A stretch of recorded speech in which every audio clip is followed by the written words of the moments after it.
Bem, liderar o nosso corpo já é um desafio, certo? Agora, e liderar a nossa própria mente? Nesta análise vamos mergulhar na poderosa estrutura de Augusto Cury para descobrirmos como podemos, de facto, assumir o controle do nosso universo interior. Vamos lá pensar nisto por um segundo. Alguém teria a coragem de entrar num avião para uma viagem longa, sabendo que o piloto é inexperiente e que mal conhece os controles da máquina? A resposta parece bastante óbvia, não é? Mas a verdade é que, se calhar, é exatamente isso que acontece connosco todos os dias. Porque esse avião é a nossa mente. E esse piloto, o tal despreparado, somos nós. Então, como é que se assume o comando? Bem, o primeiro passo é mesmo entender a máquina que estamos a pilotar. Portanto, bem-vindos ao cockpit da consciência. Vamos imaginar a nossa mente como um jato de última geração. Está repleta de instrumentos complexos, de capacidades incríveis e de um potencial inacreditável. Mas para que é que serve tudo isto se o piloto não faz a mínima ideia de como os usar? E quem é o piloto, então? Augusto Cury chama-lhe o eu. É a nossa identidade, a nossa consciência, quer dizer, é aquela parte de nós que observa, que analisa e que decide. Pelo menos em teoria, não é? É o eu que devia estar aos comandos desta aeronave. E é aqui que chegamos a um ponto, olha, fundamental para Cury. É que a nossa educação ensina-nos sobre átomos que nunca vamos ver, mas não nos ensina absolutamente nada sobre o planeta psíquico que habitamos todos os santos dias. E qual é o resultado? O nosso eu, o nosso piloto interior, é deixado sem treino, completamente despreparado para a turbulência da vida. E o que é que acontece quando a turbulência ataca? Pois, quando um piloto não tem treino, a aeronave pode ser sequestrada. Vamos ver exatamente como é que isto acontece dentro da nossa própria mente.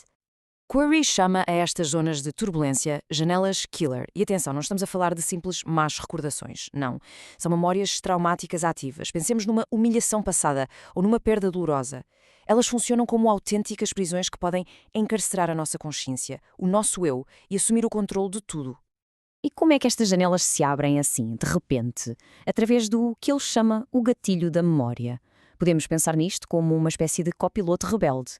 Em momentos de stress, ele pode simplesmente assumir os controlos e abrir uma dessas janelas traumáticas sem pedir licença a ninguém.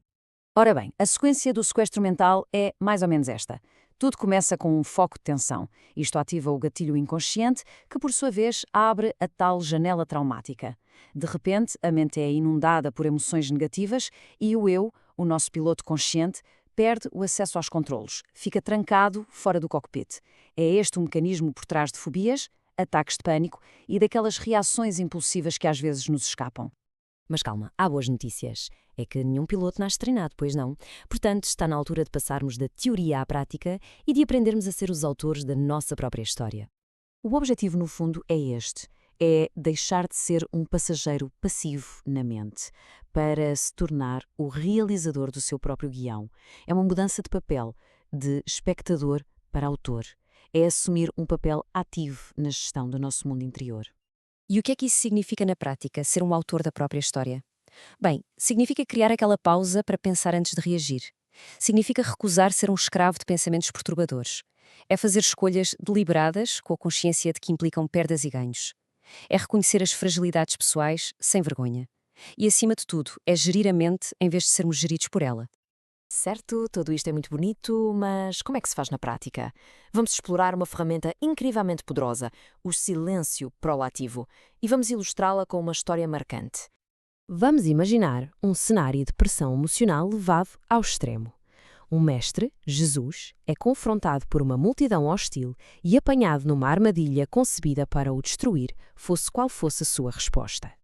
A lição aqui é absolutamente fundamental e aplica-se a qualquer discussão acalorada ou momento de pânico. Sob pressão, quando a emoção domina a razão, a reação imediata é quase sempre um erro.